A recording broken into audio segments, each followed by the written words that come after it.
Welcome everybody to our webinar. This is our question and answer sessions, and we are absolutely thrilled to have you all here with us. And of course, our wonderful panelists that we have with us, many who have all been sat on various panels from the recent webinars that we've been facilitating. My name is Aisling Clardy. I work at the UNESCO Chair in Inclusive Physical Education, Sport, Recreation and Fitness at the Munster Technological University in Ireland. And we're bringing this webinar series to you on behalf of UNESCO ICM, which is the International Centre of Martial Arts for Youth Development and Engagement, and that centre is in South Korea. I know many of our attendees, some of them are participants on the MARI program that's being run through UNESCO ICM right now. And you could also be watching this webinar on the recording on YouTube, on the UNESCO Chairs page, or also UNESCO ICM's page. So whether you're live or watching the recording, you're very, very welcome. So as I said, today's session is a Q&A session. So all of those attendees who are with us live, if you don't know how, you can submit your questions at the bottom of your screen. There's a little Q&A button where you should see all the different functions like mute and video. So you can, if you press that Q&A button, you can just pop in a question in there and I'll see your question and I'll bring them to the panelists. And, you know, as I said, we'll hear from our panelists. They're all going to introduce themselves in a few moments, so you'll have an idea of who might be able to best address some questions. And there'll be many questions that I think many of them can address. We have a lot of expertise and experience on our call today. So yeah, without further ado, let's begin. So as I said, I do have some questions already submitted, and please send your questions in to us. So let us begin, and let's hear a little bit from each of our panelists, and I'll go around to each of you just by order of how I see you on my screen. So I'll give you each a couple of minutes to share a little bit more about yourselves. Simon, would you like to start and share with us about you? Yes, thank you, Aisling. Yes, so hello everyone. My name's Simon Dodd. I am a karate practitioner in South Wales. I have been doing various martial arts now for longer than I'd like to think, something in the region of 25 years maybe now. And it's been I tentatively call it a hobby, but it's something that is actually just a massive part of my life. I run a club locally as a volunteer, and it's also something that propelled me to go and study sport coaching and development at undergraduate and master's level. And from that background, I've been really lucky to go and enjoy some work doing some publications and research on topics such as kata, culture, sociology, and a few other areas as well. Pedagogy is a big area for me that I thoroughly enjoy working with. And because I know Aisling will tell me off if I don't mention this, my club did win a silver level disability inclusion award, and we were the first martial art club in Wales to achieve that level. And I guess she's told me off 3 times, I think, across all of these so far for failing to mention it. So that's more or less me. Thank you. Thank you, Simon. I wasn't sure you were going to mention it, and I was getting ready to jump in. So thank you so much. And, you know, just to share with our audience, so Simon has sat on different webinars of this series. He sat on webinar 3, the inclusion and tradition, and also webinar 6 for tips for inclusion. And if you go onto UNESCO ICM's platform, you'll see also a webinar conversation there between Simon and one of his martial artists, Tanya. So just to also acknowledge that, and so you can speak a lot to those topics as well, Simon. So next on my screen, I'm seeing Dartanian Crockett. So Dartanian, please welcome. Thank you so much for being with us. Would you like to share some more about yourself, please? Yes, absolutely. As Aisling said, my name is Dartanian Crockett. I am a 2-time Paralympian in the sport of judo. I have competed in the sport of judo for, I'd say, 11 years, and actually didn't touch a judo gi until I was 18. It was kind of a beautiful opportunity of how I got involved in the judo. Currently, I'm retired from sport. I work in education, particularly emotional intelligence, mental health, and social health, and early childhood education. And I am working to sort of incorporate that sort of emotional intelligence piece within teaching and coaching martial arts, and of course, particularly through judo. Thank you, Dartanian, and a very important topic as well. It is something that has come up here and there throughout the series so far. So we're thrilled to have you back with us. Thank you so much. And Micheal Sirota from Vancouver. Welcome, Micheal. So would you like to share with us a little bit more about yourself and your expertise? Love to. Good morning, everyone. My name is Micheal Sirota. I operate martial arts schools in Vancouver, Canada for about 29 years now. We specialize in programs for kids, youth, and adults with various impairments. So we teach therapeutic martial arts and working with everyone, children, adults, also with physical impairments, intellectual impairments, sensory impairments. For the last about 15, 17 years, I've been working on globalizing Para-Taekwondo. So conducting seminars and consulting with various local, national, and international organizations and how to bring Para-Taekwondo to their communities. We offer even online certification for instructors on how to teach and start programs. And I'm here on the mission to facilitate personal empowerment for all members of our society via martial arts. Thank you. Thank you so much, Micheal. And so for our attendees, just to let you know, Micheal has sat on the webinar 5 on the coaches' perspectives. And I really hope we get to the point where we can find out a lot more, Micheal, about your journey from starting, and because I know that's something that comes up and has come up a lot from our attendees. They're really curious about how to get started and starting from nothing to creating, So I look forward to getting back to you. And so next on my screen, I'm seeing we have Deshana Gustovich. So welcome, Deshana. And would you like to share with us a little bit more about you and your expertise? Yes, thank you. Hello, everybody. My name is Dusana. I'm from Slovakia. I'm the former karate athlete and former Slovak national karate coach. National team. And I work for the Faculty of Physical Education and Sports here in Slovakia at the Comenius University.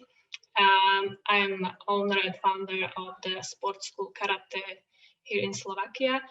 And I like teaching karate, not only able-bodied athletes, but also people with disabilities. And I work for the WKF in many commissions, such as Rules Commission, and also I'm the chairperson of Para-Karate Commission. And we are working on the education program and similarly as Micheal at the globalization of Para-Karate. Thank you so much. I'm really pleased that I can be here with you today. Thank you, Deshana. We're so happy to have you with us here as well. And so if anyone didn't see it, Deshana shared a wonderful presentation on the webinar that she recently spoke on. And it's also on YouTube if you'd like to go back and have a look.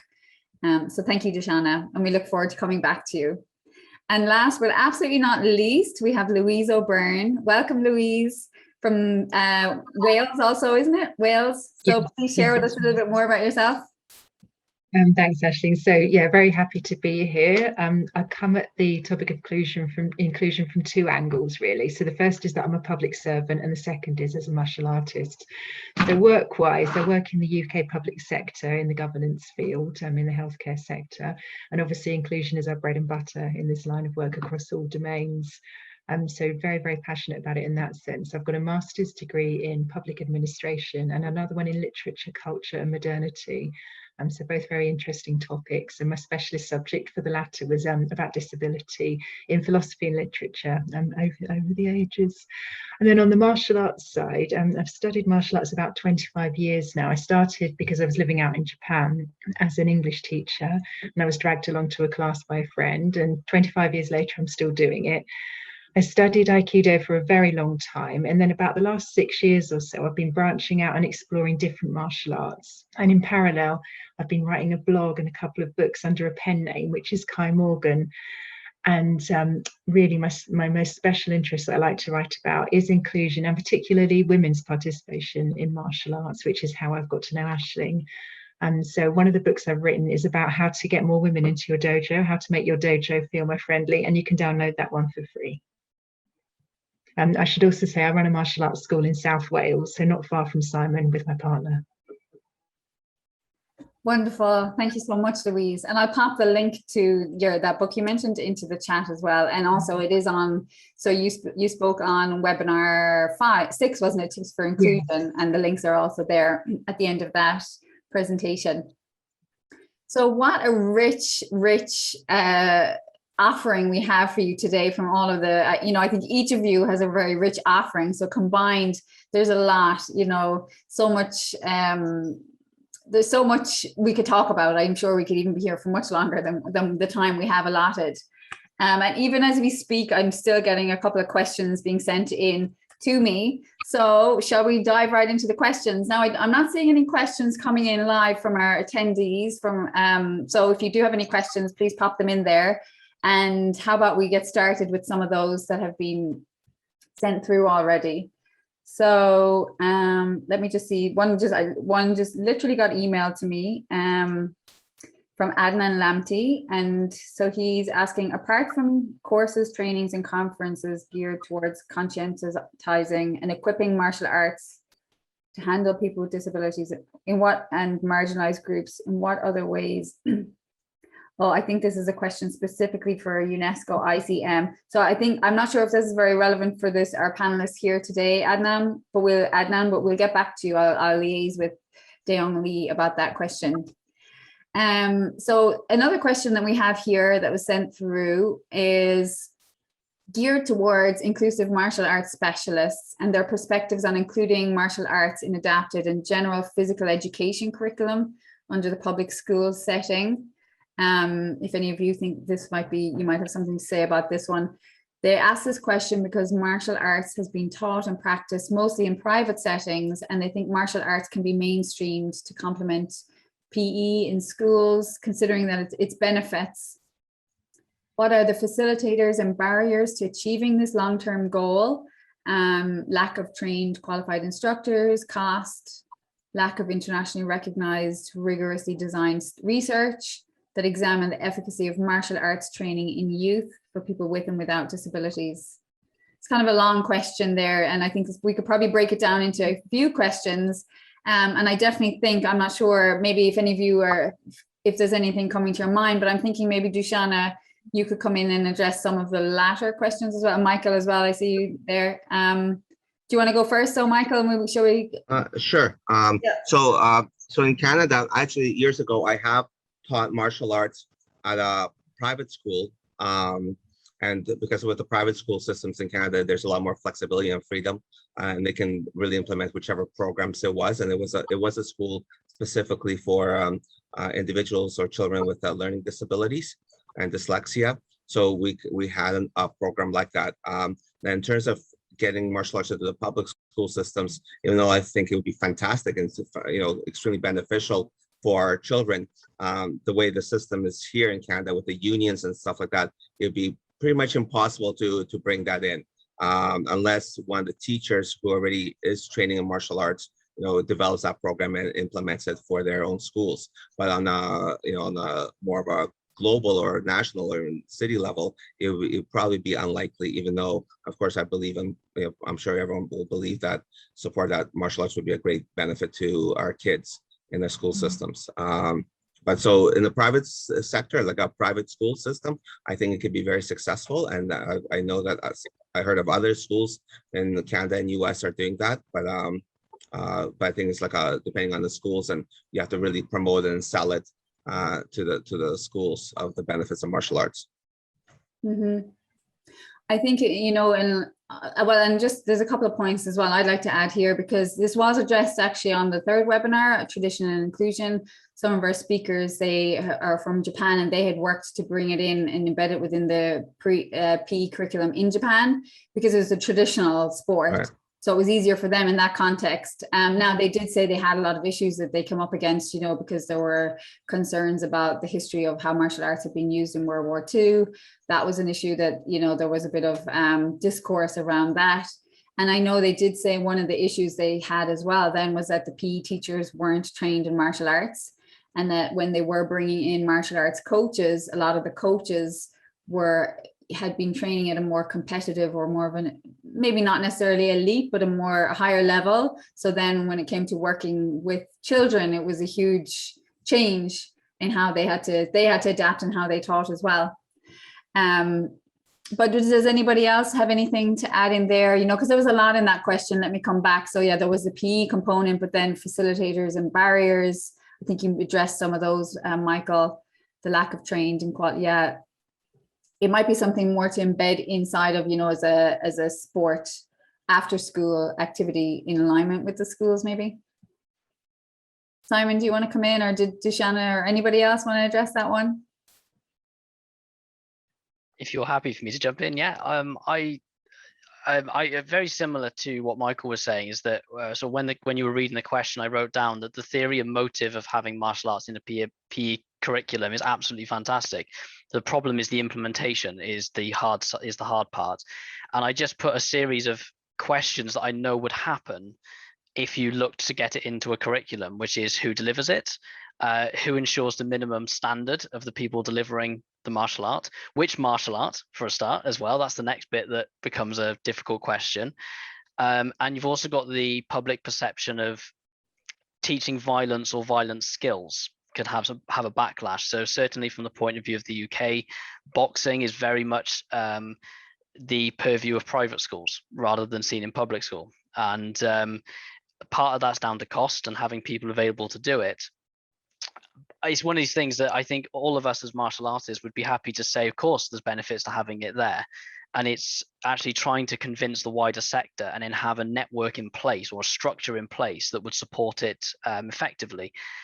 Speaking from someone in the UK, I know our martial arts structures are not particularly great. And I think it would be a problem, even though I'd love to see it happen. Thank you. Thank you, Simon. Louise, I see your hand up there. Come in whenever you're ready. Oh, you're on. Yeah. Yes, yeah, that's right. So listening to some of the barriers and the problems that Simon said and some other people have mentioned, these are all true. But if this is something that you're really interested in taking forward, then what has been very successful is using Tai Chi sometimes. Because as Simon said, the other martial arts can have that perception that you're teaching violence, but Tai Chi is generally seen very positively, and it links to all the sort of fashionable ideas about, you know, mindfulness and behavior management in children. So it's been used, you know, with very old people in those sort of care settings, and also with children very successfully. So that sort of, you know, forms and the sort of softer, apparently softer martial arts, that might be a route that you could look at. If I could quickly add on top of that, because that's brilliant. When I said about choosing which martial art, my experience has been that judo has been better received in school settings, because you can get people, children, more hands-on quickly than you can compared to striking martial arts, and so you get more engagement as well.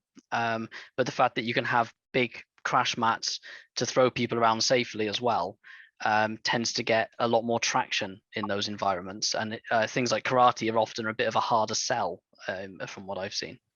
Yeah, I can see exactly what you mean with the Tai Chi. Yeah, definitely. Yeah.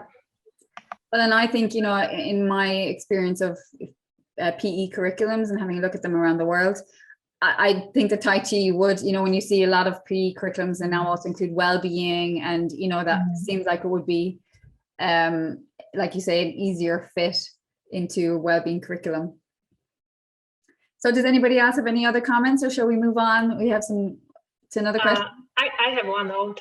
We have really good project here in Slovakia, and the title is Coaches in Schools.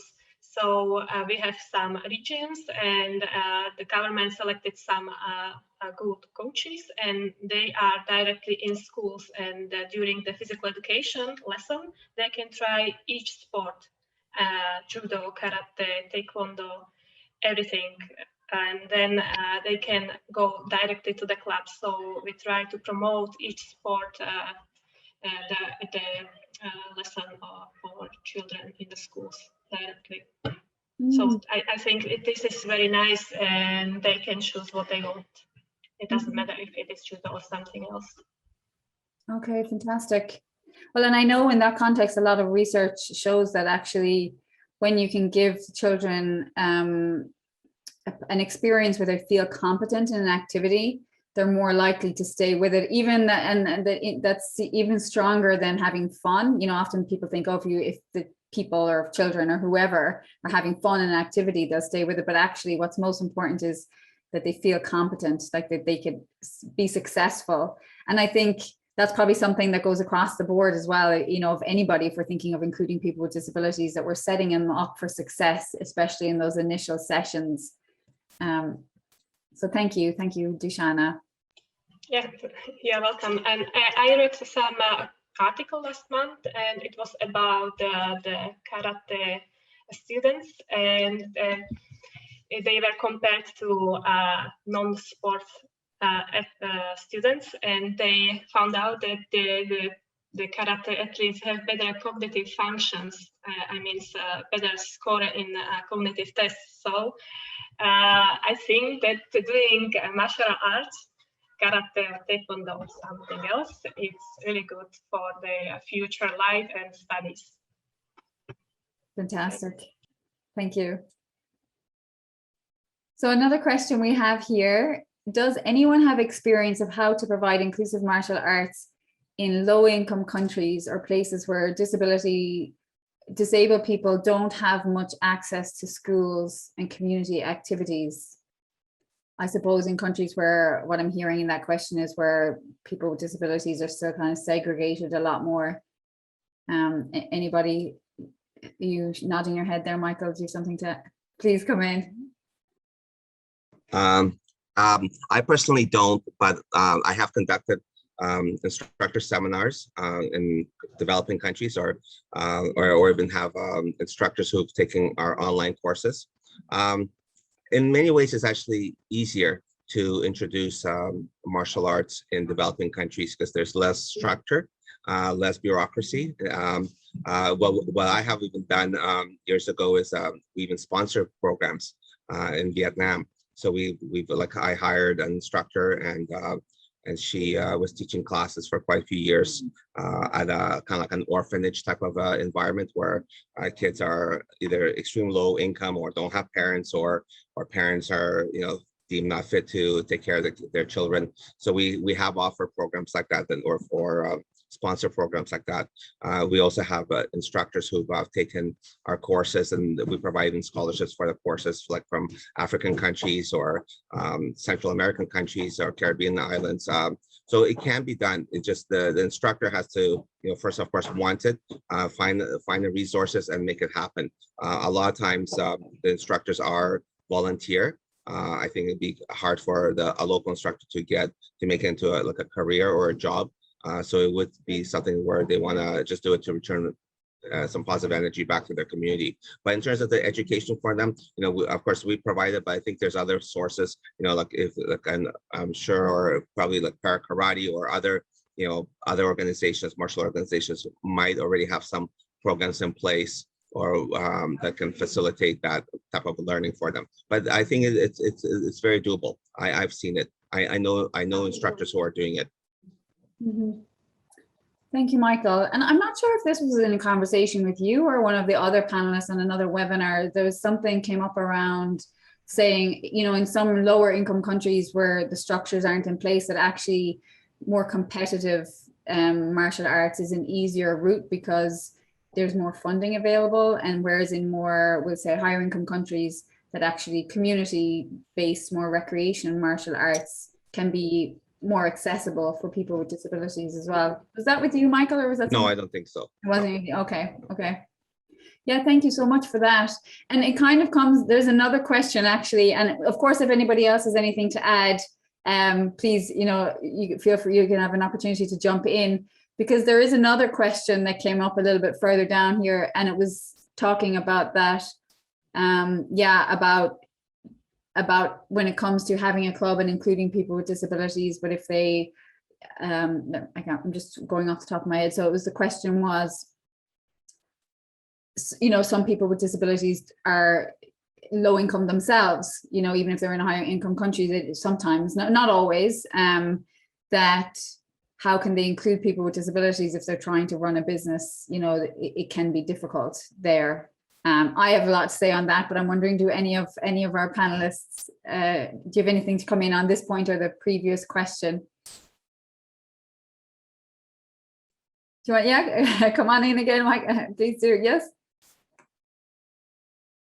So I run martial arts schools in Canada, where it's businesses. We have hundreds of children with various impairments attending classes. So we're at the point where we actually have a wait list of students who want to join, and we can now facilitate their learning. And these are paid students. All of our instructors are paid professionals. Like this is their career.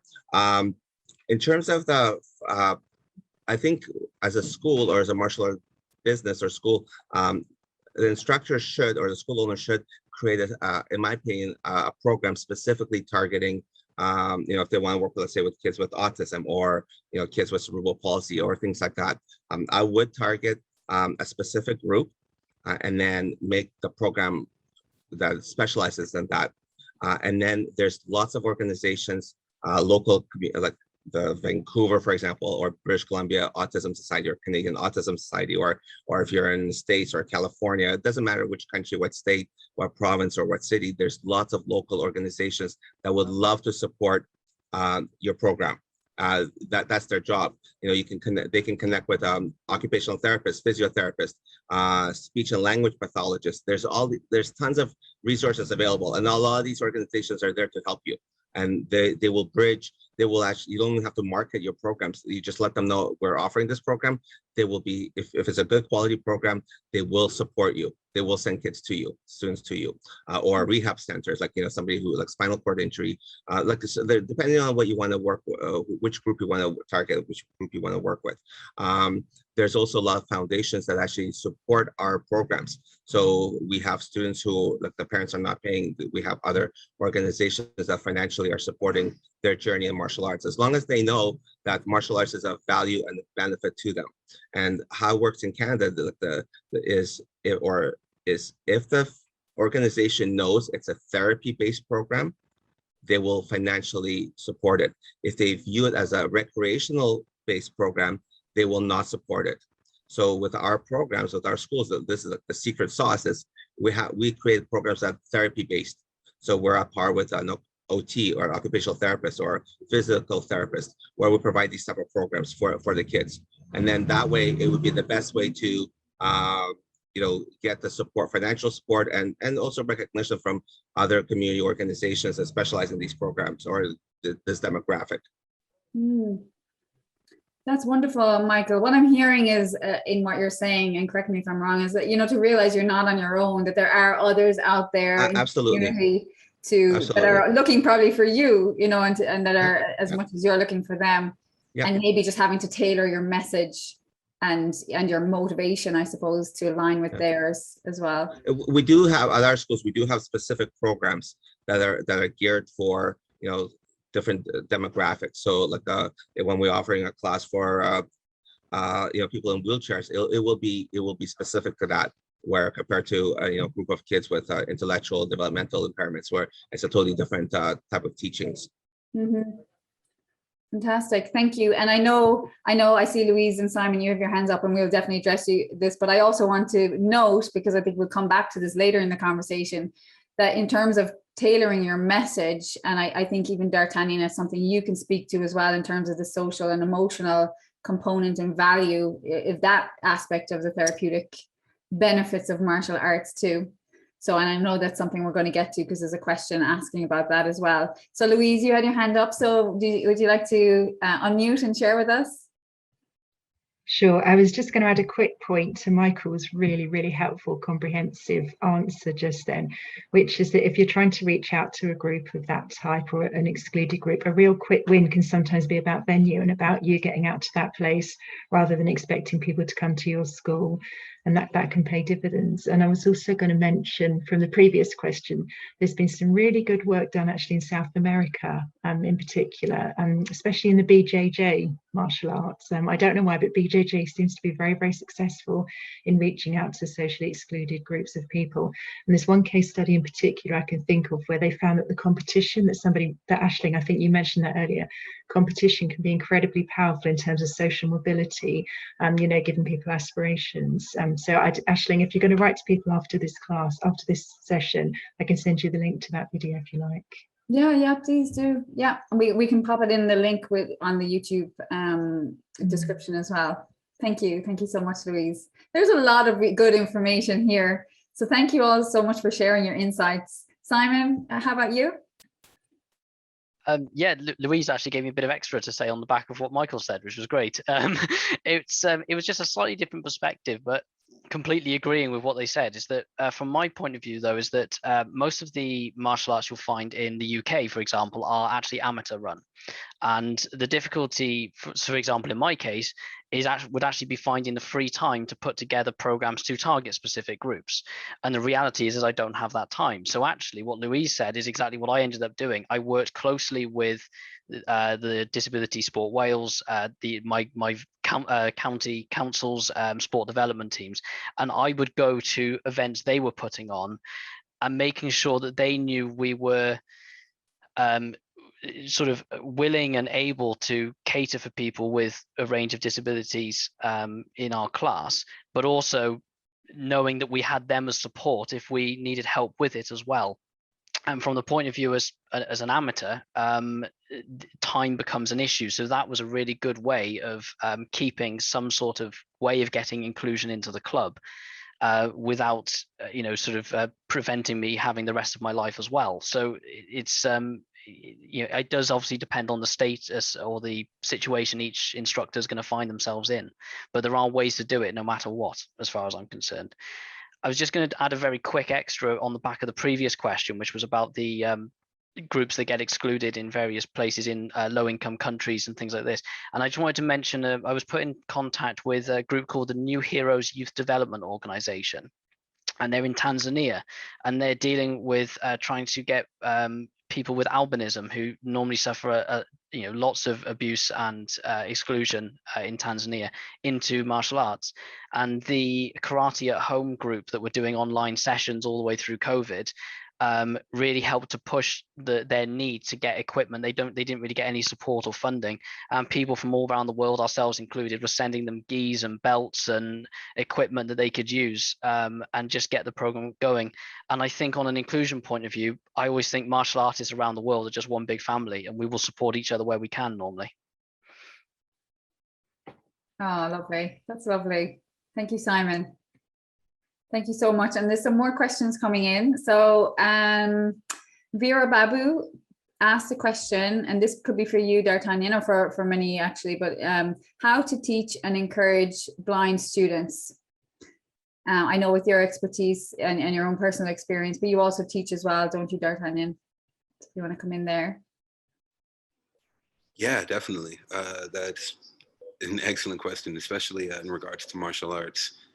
I'd say one of the most important key factors that you'll need when teaching blind and visually impaired individuals is patience. Patience, and also the ability to, and I think this is just with teaching with anyone with a physical limitation, is the patience to stick with them and like figure out how to do it. Like I'm struggling with their name, but as one of the panelists was saying last week, when she was saying that she was learning a particular move in karate, had to break it down. And that took a lot of patience and a lot of just sort of one-on-one creative work in that space to connect the dots for her limitation. And with someone who's blind and visually impaired in particular, one of the things that we come across in judo is really teaching spatial awareness, body placement, and how to, I'm trying to think of a good way to put it, how to spread out and expand within your own body. So how to understand the dimensions and the limitations, and like where those boundaries are within your own balance and within another individual's balance. So teaching that first and foremost, but giving a very hands-on sort of method in approaching and interacting with the individuals who are visually impaired. For example, when I'm teaching someone, we'll say Ippon Seoi Inagi. So that translates over into one arm shoulder throw. So it's a throw where you're throwing the person by their arm. You're reaching opposite arm to their opposite arm, standing in front of them. So left arm under their right elbow, and you're pulling. As you're pulling, you're reaching your arm cross under their armpit. So one arm shoulder throw, you're throwing them with their arm. And as you're reaching underneath, you're grabbing and pinching between your bicep and your forearm underneath their armpit. And so teaching the dynamics of this throw, the hands are important, but where I really start with someone who's visually impaired is their body, sort of. So I start on the ending, essentially. So like when you are finishing the throw, this is where your body should be. So I will kind of assume the position myself. And someone who's completely blind, I'll, of course, asking their comfort, asking them, and also like the judo's a very full contact sport, but then again, adding visually impaired, that contact becomes even more, it becomes even more intricate. So I'll put myself in the position and have them feel where my body is, feel where my hip is hinged, feel where my knees are bent, feel where my feet are placed, feel where my arms are, like, and teach them like, this is where your body should be in finishing this throw. And then I'll have them get into position and I'll sort of correct where they need to be. And then I'll have them work through back into the end. So starting from that first step, and I was just working on with this for someone the other day. I was teaching bandage combis as a form of cardio, but teaching how we break down stuff in judo. We'll literally break down from the first step and do that 100 times until we are confident that every single time that first step is where it needs to be. And then from there, we'll go into the second step. And then again, 100 times, making sure that second step needs where it needs to be. And then we'll combine the first and second step. And then again, breaking it down even for like, well, we break it down into small pieces and then we kind of add into the pieces and kind of combine them over time, but still kind of with the end in mind. And it's how the last curriculum that I taught was called The Road to Success. And I taught for a nonprofit. Like, we're still very much trying to get social emotional intelligence within a mainstream curriculum here in the US. And most of the ones that do it are private schools who have access to those resources, or nonprofits that work as a third party organization with schools. And so how we teach our curriculum is with the end in mind. So we'll teach it with, we are learning, for example, stress, our lessons on stress. And as we teach it, your end result is going to be how to respond well to your own stress, how you're going to be able to understand what stress is and how it affects the body and the brain and the emotions. And then from there, we build a sort of a roadmap on how to get to those understandings. And same with judo and with martial arts. But again, kind of going back to the patience piece of teaching someone with a visual impairment is because you're going to have to learn how to communicate differently if you haven't interacted with someone with a visual impairment or with someone with a physical limitation in general.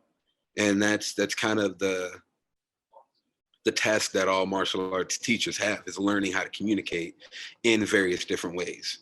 And I think just kind of like multidimensionally, like with anyone who shows up to your dojo, male, female, child, physically limited, or whatever the case may be, you're going to have to learn how to communicate individually with that person.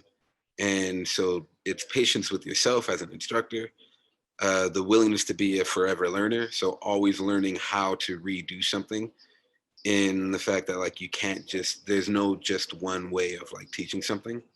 And which is why like it's an art, it's a martial art. There's this huge, powerful creative piece. It's not a math, it's not a science. There's no direct format on this is how it has to be done. That's why I love being able to have the creativity in it. And I also love that we are moving toward a world of inclusivity, because when I, again, after the last seminar, like what I kind of was left thinking of is, as an instructor, because I intend on teaching more clinics, but I started thinking back to my time within Paralympics. And like that was kind of my first introduction into multidimensional limitations, because usually I've grown up with only visually impaired individuals and blind individuals like myself. But thinking and seeing of so many different body structures, I began like kind of going in my head, all right, if I was missing a leg, how would I do particular throws? If I was missing an arm, how would I then adapt my judo? And so then from the last session, again, I already went to thinking of, all right, how do I meet these needs? How do I adapt this art form to where, like, yeah, I've been taught how to do it with 2 arms and 2 legs and a limited amount of vision.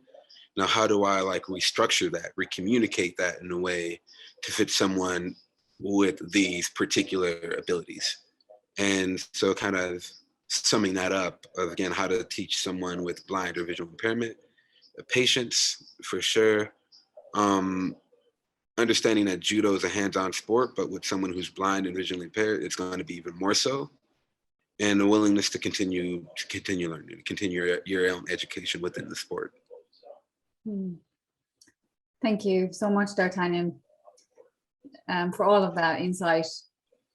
So here in the chat, I'm going to pop in as well. There's a great video that I've brought into a lot of trainings as well. It's from the Perkins School for the Blind, and they have a great video on, it's about including people who are blind or have a visual impairment in PE, but it's actually very relevant for any kind of physical activity.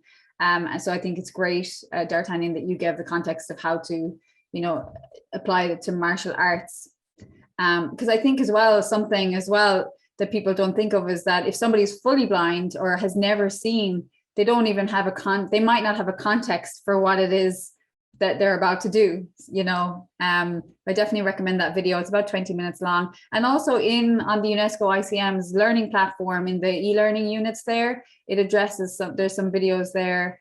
There's judoka Katie Can, and it shows her, she's at the Blind Judo Foundation in California. It shows her making her way to the club and making her way independently around. That's a great video in there too. So thank you so much as well, Dartanian. And Louise, you have your hand up? Yeah, so unlike Dartanian, I don't have any experience at all of teaching blind people martial arts, although I've worked with blind people as a carer in my younger days. But I just wanted to say, I thought your idea about getting the end position and drilling that into someone's mind was fantastic. And I think that could be used for all kinds of learners, perhaps slow learners and people with less confidence. It was really helpful. Thank you. And then I had a sort of another idea, which is that I've had the experience before of actually being blindfolded during a grading many years ago, and it was sort of it was a test to sort of see how well you knew the technique and could you perform it under that kind of pressure without the visual cues.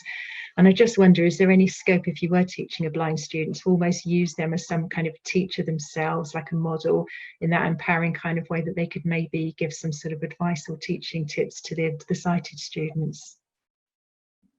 I think that's absolutely brilliant. Something that I really notice as I interact with more people and I share my vision and how I navigate the world with my vision, it definitely opens up a lot of perspective for individuals. Because again, they'll find themselves like having never had to think in a particular way because they've taken their sight, their vision, their everything for granted. And then kind of putting it in the hands of someone who's completely blind of, all right, you just learned this throw. What's going on in your head as you're doing these movements, doing this throw, and then sharing that with the class. I think that is a very beautiful opportunity for not just learning for the students, but for the instructor as well. Because now you have like a more in-depth understanding of like, okay, this person who has no sight, what is it like learning this sport from them? What are they thinking? What are they feeling? And what challenges are they coming across? And that we just wouldn't think of, like having full sight. But yeah, thanks for that perspective. That's excellent. And Nick Hoekstra, he's one of the panelists on a former webinar. He's spoken about that as well. Just to add, I think he addressed it in the same webinar you were on, Dartanian, I think, or maybe the first one. He was on a few of them. And he says that often in his club as well, if they're practicing a new skill, sometimes, and not always, the instructor will use him to demonstrate to the rest of the class. So as he is already experienced, you wouldn't do this with a beginner. He has that experience, you know, and he's practiced various different types of martial arts, but if they're going through a new skill, and if they practice on him, so he's also getting the coactive movement of the instructor being able to guide his body, and then the other learners, it's kind of I think he's described it as a kind of a time efficient process, because he's getting the additional support that he needs, and then everybody else is getting to see and watch the demonstration, which would probably be happening anyway. Thank you. I do want to say, in terms of, I know there's a lot of research being done on the simulations when it comes to teaching coaches or teaching people how to include people with disabilities. And there are, just to say if anyone ever is bringing that into their trainings, because there is some conflicting views on it, that sometimes simulations, or if you put somebody in who's never had a blindfold or has never had a visual impairment, that if it's not facilitated in a way that explains the whole process first, it can actually contribute to negative behaviors or kind of sympathy and pity towards people with disabilities. The shock of somebody being in an activity and then all of a sudden they're familiar with the activity, and then they're put a blindfold on, that it can be kind of a shocking experience sometimes. So if that, and there's been so much debate about this in the field of disability inclusion and academics. There's even some articles about it. I could even maybe see if I could find one and pop it into the description of this video as well. That if people are bringing in those simulations like that, just to be very mindful of how you're doing it, and that you're explaining to people what they can expect to happen, and that it's done in a way that's empowering, and that the conversation is about empowering people, not creating pity, if that makes sense. Does anybody else want to pop in? Oh, Dartanian saying you have to head out here. Okay, Dartanian, thank you so much. And thank you guys again for having me. This was, again, absolutely brilliant. And as I said in the message, definitely keep me in mind for more of these. If there are any additional questions for me, yeah, Aisling can direct you to my email. So happy to discuss this any further at all. So you guys have a beautiful rest of your day, evening, morning, whatever time zone you guys are in, and take care. It's a pleasure meeting you all. Thank you, Dartanian. We're so grateful that you could join us. It's been a pleasure as always. Take care. Bye-bye. So would anybody else like to hop in and jump in with any other further comments on that note? Or shall we move on? So there was a question that came in through. I see, Simon, you answered it, but I think maybe a question came in from Corey Rocha from Mexico. Hi, Corey. And yeah, I think we'll just bring it here as well. So she's saying, taking into account that people with disabilities seek inclusion in all areas of sports, education, and work, how is it that we can generate a real and true inclusion for them within martial arts? So that's one question. And then how convenient is it that according to the disability they present is to include them in classes with conventional, a mainstream class, I guess, to make them feel a part of it? So Simon, I see you've responded there. Do you want to add a little bit more to that, Simon, just for in case anybody doesn't see this conversation that's happening in the Q&A area? Oh, that's fine. I popped it in there because I was conscious I'd already spoken enough. I was just sort of putting it trying to, if I said keep it on a more personal note because of my own circumstances, which is the fact that I am an amateur and I'm a volunteer, that actually I have a time restriction of running extra classes. So I couldn't run a separate disability class. I physically do not have enough time in my life.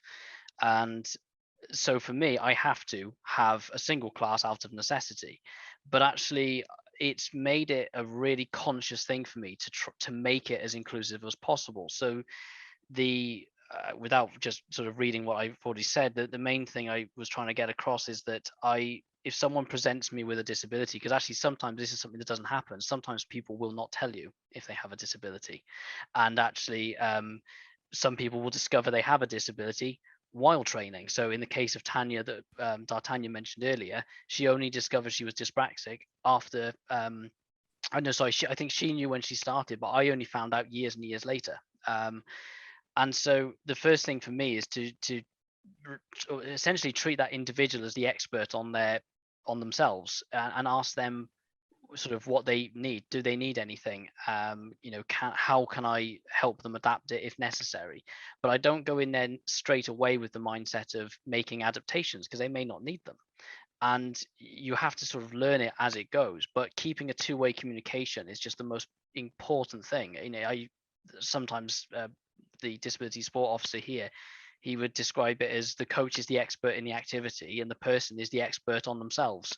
So between the two of you, you can find a way to make that adaptation as required. And keeping those lines of communication is the most important thing. I love that, what you said about the person is the expert on themselves and their functioning, because that's so important. And also to bear in mind that sometimes they might not realize how competent they could be. You know, they might need a little bit of encouragement in terms of, you know, if somebody might not realize that, oh, they could do martial arts, somebody beginning. I know this is something on a previous webinar Colm spoke about as well. But yeah, I absolutely 100% want to underline what you said, that the person themselves is the expert on what they can and can't do, and their level of functioning. And anybody else want to come in there? Any comments or further points? Yeah, I'll jump in, Aisling, if that's okay. Yeah, feel free. So I think there can often be this real nervousness and fear about teaching people with disabilities or impairments, and people are very anxious about it. But actually, when you're an instructor, you're doing it all the time. So if you've got a 16-year-old and a 60-year-old teaching karate, perhaps that 60-year-old can't kick as well as the 16-year-old, and you just deal with it. And you know, in the moment, you're not sort of having to draw up any sort of plans for that. Or if you've got someone who's very scared, doesn't want to have people's hand around their neck, perhaps doesn't want to be hit, and then you've got someone else who's really gung-ho, can't wait to get hit. Again, you just deal with what's in front of you. So it's often not as sort of scary or difficult as people think with this inclusion. And then also I wanted to say, the one thing I feel really strongly about is not lying to people, because this is martial arts. It's a really important topic. And what you can sometimes see is this kind of patronizing, you know, oh, we're teaching you self-defense. You know, we've taught you some very fancy move with your walking frame that you're going to be able to defeat a mugger with. And I feel really strongly about that. I don't think it's fair on anyone. And that's not just for disability, that's for all martial arts. This whole topic of teaching people and almost pretending that you're teaching them self-defense when you're not. And I think that's something to bear in mind, that realism. And it might be that the best thing you can do with that person is teach them the situations that they can't deal with. And sometimes they're better off just getting out of that situation or not getting there in the first place. Yeah, I really like, does anybody else have any further comments to add to that? Because I think this is an important discussion. And I do think people might, because I've heard on other sessions that, you know, that is why a lot of people come to martial arts, for the self-defense. And it is something that has come up as well in the context of people with disabilities, you know, often being more vulnerable and more open to attack. So it is why a lot of people with disabilities come to martial arts actually as well. It's just a very small example I can give you on that. Was before I was running my club, I was a student in the club, and we actually had a gentleman in a wheelchair, and he was paralyzed down his left side, I think, and he just wanted to do karate. And the thing is, it was a massive learning experience for the instructor and myself to work with. And we worked, you know, we tried everything we could to try and keep as much of the karate that he wanted to learn and adapt it to be suitable. And we actually have, well, he has, my old instructor has a letter somewhere from the gentleman who, after about a year or so, he moved away. And sadly, after 2 weeks there, someone actually did try and mug him. And he successfully defended himself. And we have a letter essentially of thanks from this gentleman because of the fact that we kept it as realistic and practical as possible for him. But we saw it as a challenge, and for a challenge of our knowledge and ability, and what can we do to do this. And I think what Louise said is bang on, that a lot of coaches and instructors sometimes get a sense of isolation because of their position and don't realize that they can ask for help and support from elsewhere as well. And you don't have to take it all upon yourself to make any changes or learning. There are other people out there who will help, and they may not even be in your field. And just as a really quick one, I sent a student who wanted to do karate, and he was partially blind, and he was really struggling with karate. But instead of saying just give up on karate, I said, why don't you go and try judo? And I knew the judo instructor well. And because it was hands-on, he took to it really quickly, but the judo instructor had no experience teaching someone with disabilities. So I helped the other instructor along with the student, and he focused on the judo. And actually we worked together as a three, because I wasn't precious over having the student with me doing karate. I just wanted him to be doing something that along the lines of what he definitely wanted, and that was all that mattered at the end of the day. Well, that's lovely, Simon. And I think, you know, in the context of, you know, being a voluntary club, that it's, you know, you're not thinking of your bottom line at the end of the day. But from what I've heard from some of the other panelists on here too, I don't think that's really often, you know, the priority either. I do wonder, this might kind of tie in with a question that was here for you, Deshana, about any advice for karate clubs on becoming affiliated with the World Karate Foundation. I think this is in the context of, you know, disability inclusion, and even maybe can they become members of Virtus? Is that, I know Virtus is an organization that is mostly for people with intellectual disability. Not a very clear question, but maybe if you can speak a little bit around that, and maybe we can address, make sure that we're addressing the point. Would you like me to repeat? I will add something to Simon. He had the training together with the judo coach, and we made the same during the national camp, the Paralympic camp. We had trainings together with Taekwondo, and it was very nice.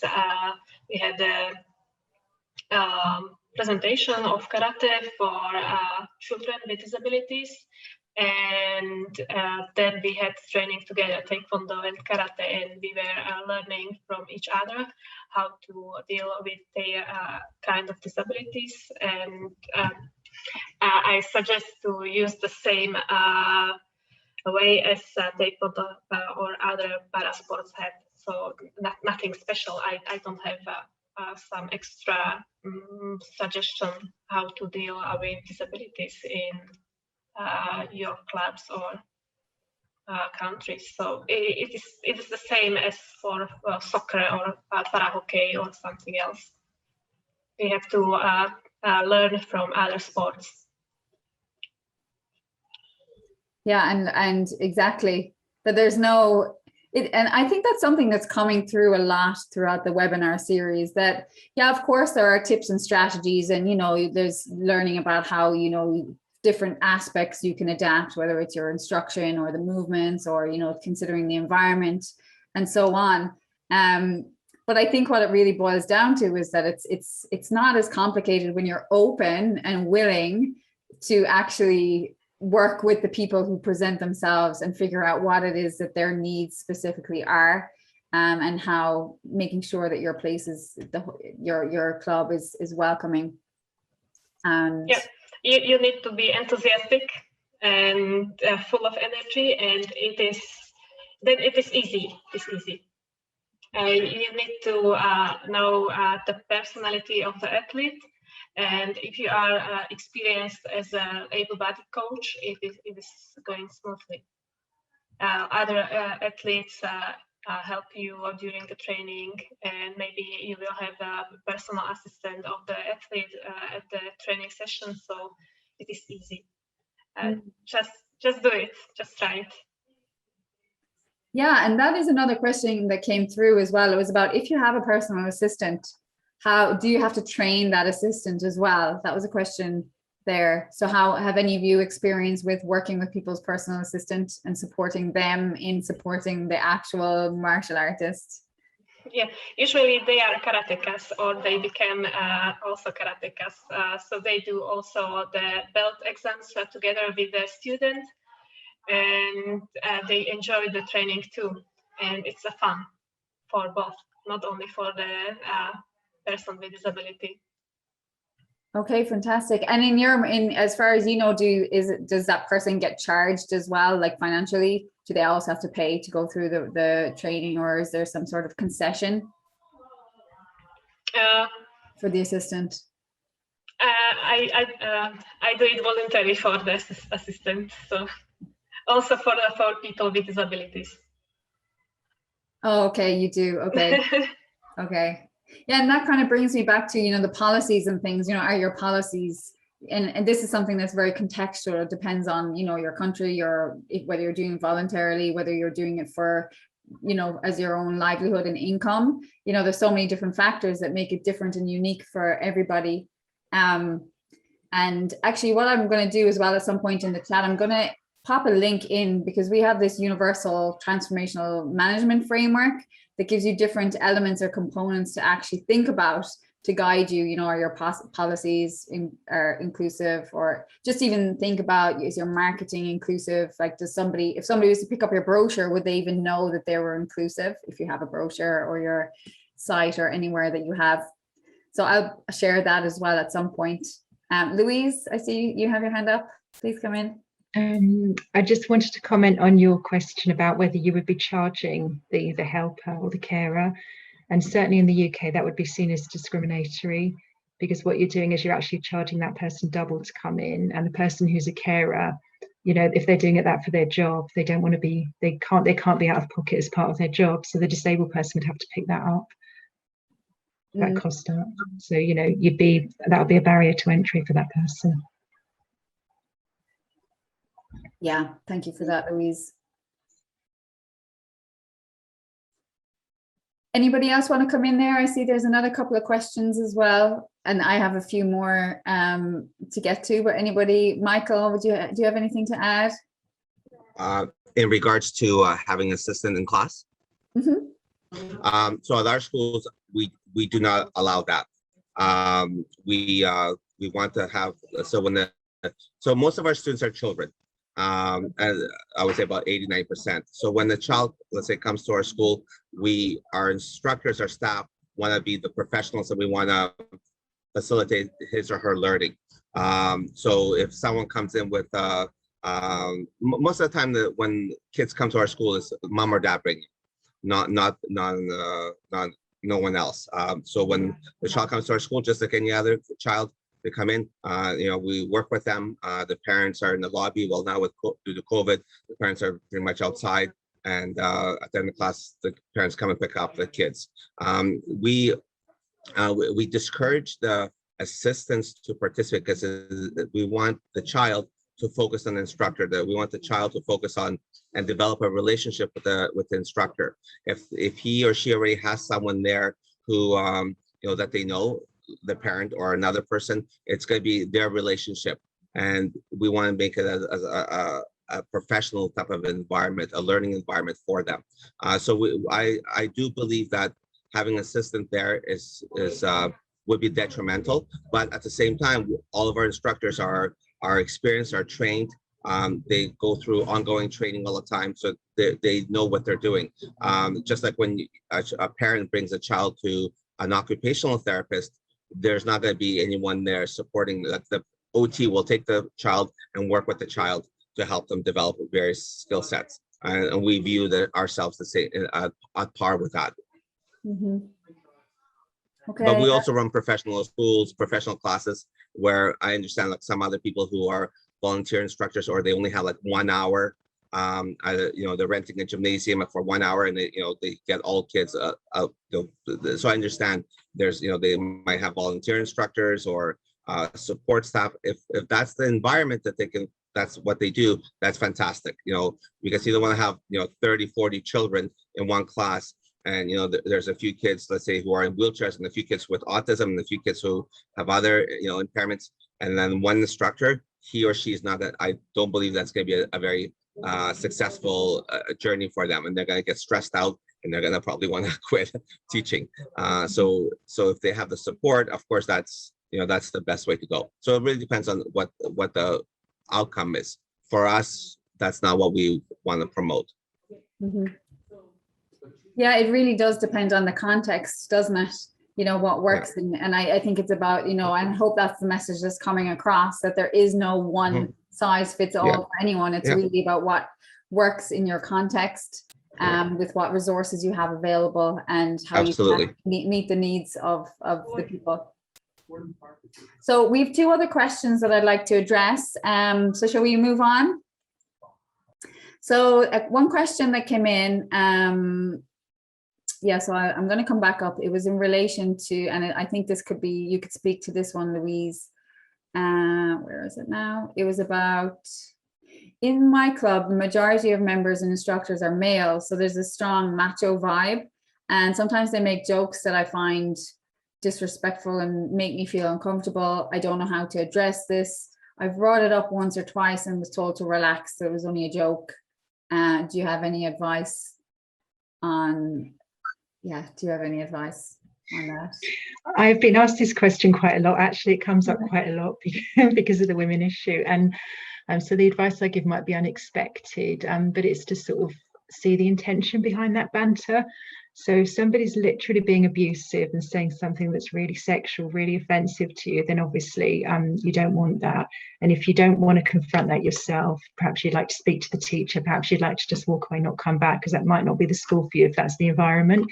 But actually in the martial arts, and the guys on this call will perhaps back me up, you'd learn about this male banter thing, which I probably wouldn't have quite understood in the same way if I didn't do martial arts. And actually it's a bonding thing that men do. Probably the guys can talk about this better than me, but they'll be mean to each other, they'll insult each other, they tease each other in all kinds of ways, and there's not malice behind it. So sometimes it's not that they're being mean to you, they're actually kind of welcoming you into the group, and it's sort of you need to get that sense, what's going on? Are they being abusive, or are they actually being very welcoming and sort of almost treating you like one of the gang? So what's everyone else's perspective on that?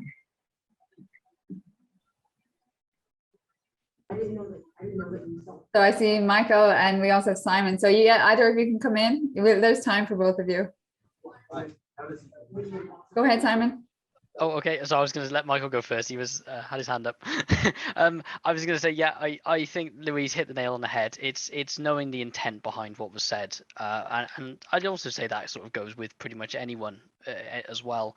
There's a researcher at Cardiff Met who did his PhD thesis on humour in football, and he talked specifically about the cultures, the rituals, the initiation rites that people go through joining a football club, and these are things that would not be considered socially acceptable outside that group, and that's probably safe to say that exists within the martial art world as well. There are things that are appropriate within the group with no malice behind it, that in any other environment or from an outsider looking in probably look dreadful.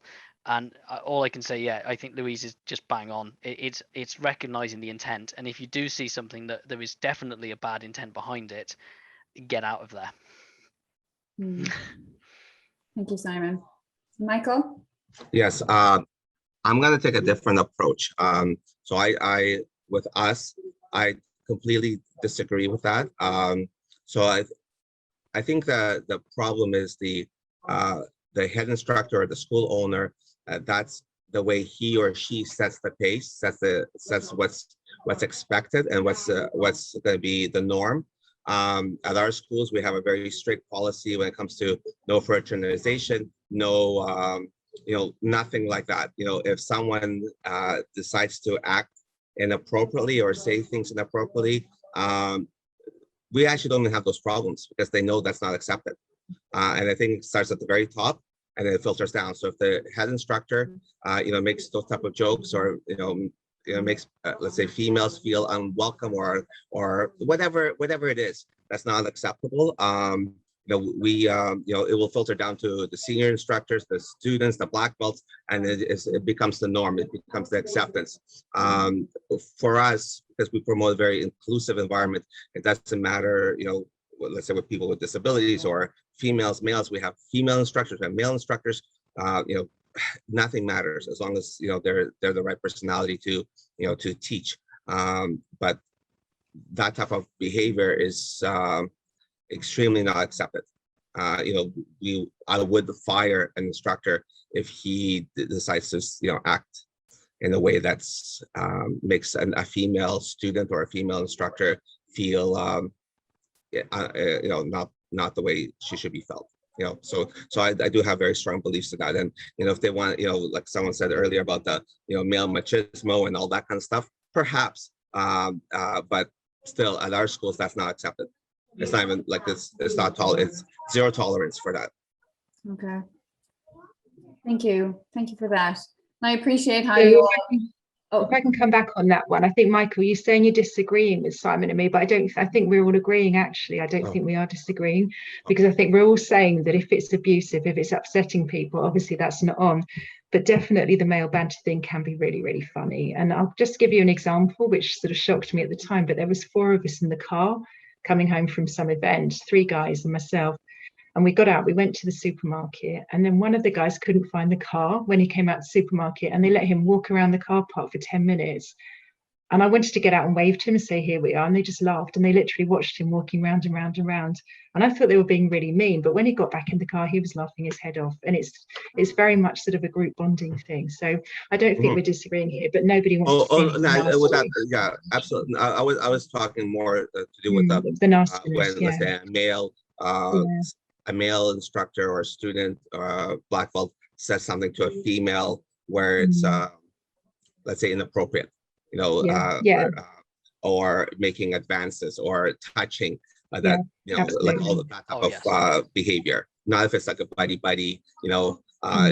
joking around where it's but if it's where the intention is to do some kind of emotional harm or physical harm or mental harm, then that's what's not tolerated. Yeah, no, I think we all agree on that. Yes, well, absolutely. Deshana, what do you take on this matter?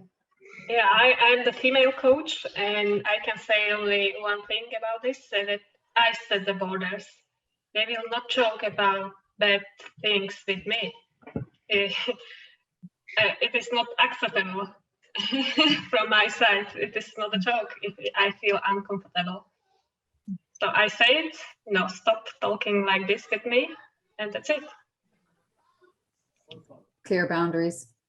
Yes. Michael hit like a karate chop. I was going to say, Michael hit the phrase that I think I said in one of the last webinars, is that it is about if the instructor creates the right culture, that's what defines it. That defines the behavior that becomes expected.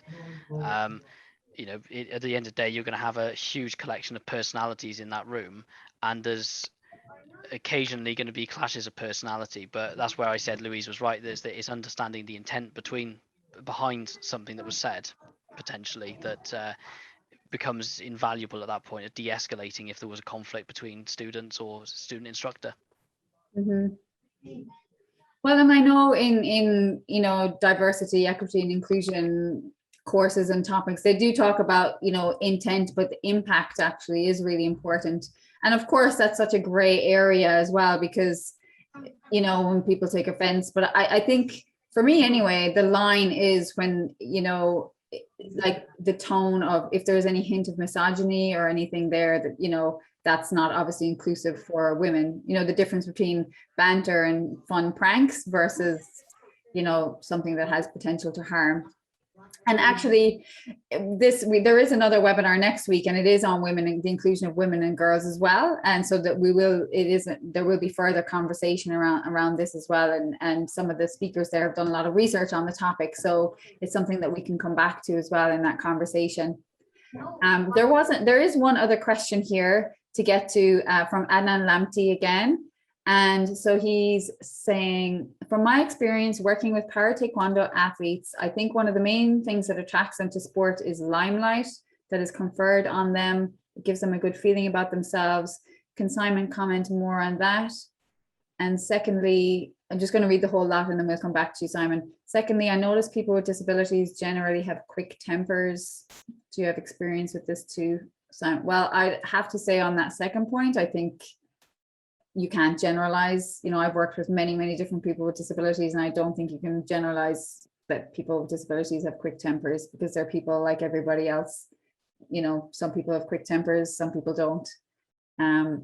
So that's what I would say on that. And even just having a view like that can be discriminatory.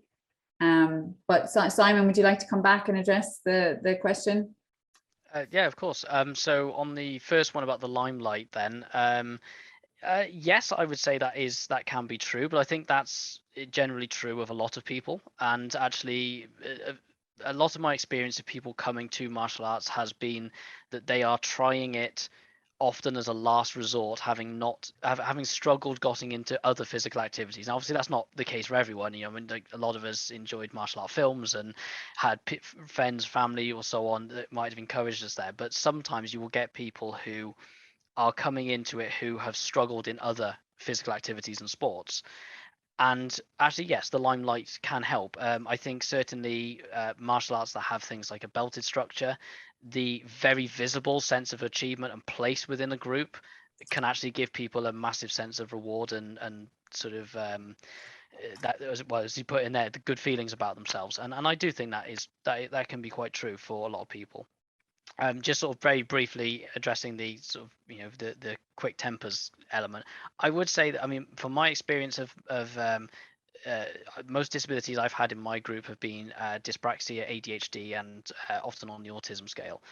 And I wouldn't say it's quick tempers, exactly as Aisling said. It's everyone's different.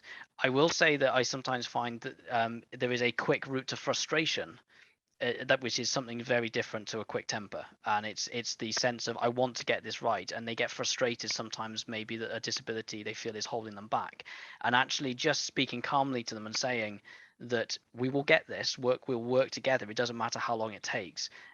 That sometimes is all that's needed, but realistically that is down to an individual less than well, it's not the disability, it's normally the person. I hope that covers it. Yeah, absolutely, Simon. Thank you. I just want to acknowledge Dusana. I know you have to leave right now. We'll be wrapping up in a couple of minutes, but I know you have to leave. And I just want to thank you once again for being with us. Thank you. It was my pleasure. So see you next time. Take care. Bye-bye. Thanks for your contribution. Bye-bye. Louise, I see you have your hand up there. Would you like to come in?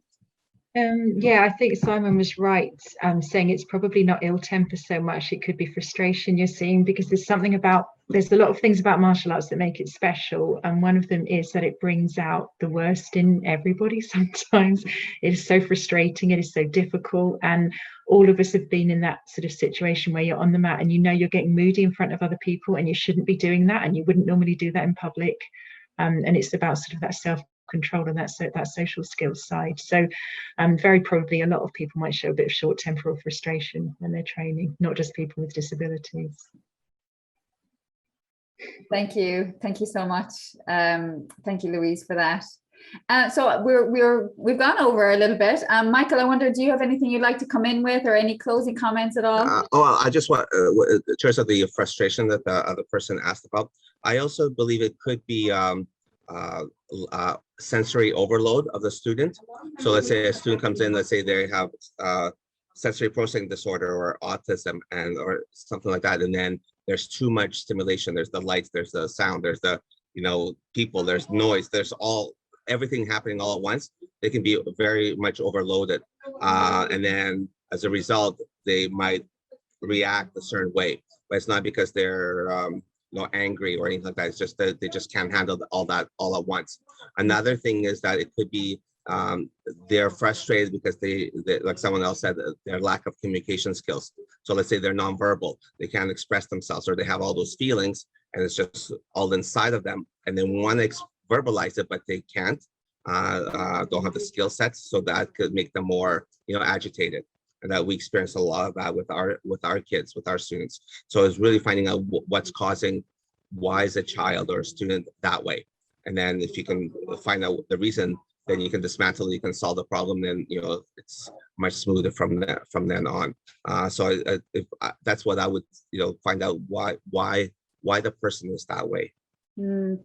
Like acknowledging that it's actually they're communicating something, that something is. It could be the lights, it could be the fans, it could be the key up, like the sound. It could be so many different things that can get the child off centered. Or it might be totally nothing to do with martial arts. They come in, they had something, they wanted to play on their iPad in the car. They come in, the mom had to take the iPad away. They're already off centered. So it could be totally, completely nothing to do with the martial arts class or the Taekwondo class or karate class. It can be anything. Mm-hmm. Yeah. And usually is. Yeah. That is more, the person is more than just who they are right there on the mat with you. They have a whole multi-dimensional life experience going on. Right. Thank you. Thank you so much for that. Thank you, all of you. You know, I know we're coming to the end of our time here today, and I want to thank each of you so much for your rich contributions and everything that you've shared. You know, and even I really appreciate actually sometimes the bit of conflicting perspectives and even the discussion around that. Because I really think it highlights that there isn't, as I've said before, there is no one way. It really is. And there's lots of different perspectives, and it's, you know, I think Dartanian shared this quotation on a previous webinar. I think it's a quotation from Maya Angelou saying, you know, when we know better, we do better. And it's a continuous process, isn't it? And maybe you'll all agree, of operating inclusion. You know, being inclusive is something that it's a continuous expansion and a continuous learning. So thank you all, each of you, our panelists. I'm so, so grateful, Louise, Simon, and Micheal, and of course, Dartanian and Dusana, who had to leave. I also want to acknowledge each of our attendees, all of you. Thank you so much for being with us, for sharing, for your chats, for your questions in the Q&A. And we very much look forward to the next webinar, which is next Tuesday, August the 17th, and it's from 3 until 4:15 p.m. Universal Time. And yeah, if you have the schedule, it will be, if you haven't already registered, you can access it in the schedule. So thank you, each and every one of you. It's been a pleasure as always. And yeah, we look forward to maybe our paths crossing again sometime. I hope so. Thank you very much. Thank you all, everyone. Bye-bye. Bye, everyone. Take care.